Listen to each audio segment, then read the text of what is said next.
What's up guys? For today's tutorial, tuturuan ko naman kayo kung paano magkaroon ng base sa COC na hindi kayo nahihirapan. So, first thing first, mag-search ka lang ng, kunyari, builder base. Hall 9 layout.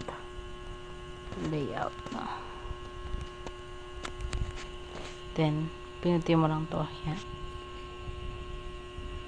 May link na to. So, mamimili ka dito kung anong builder base number or even yung sa may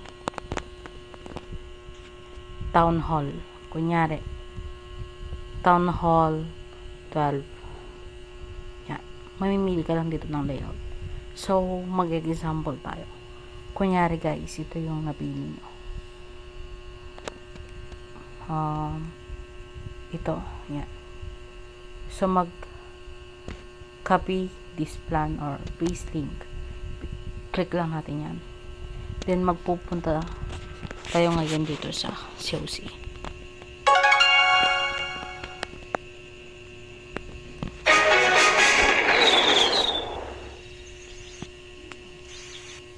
Then, ganito siya guys. Maghanap siya kung saan dito itaplot. Then, guys, sa home village. Ito yung natin natin. Okay lang natin. Ayan na yung base na yan. Kasi yung finish yung later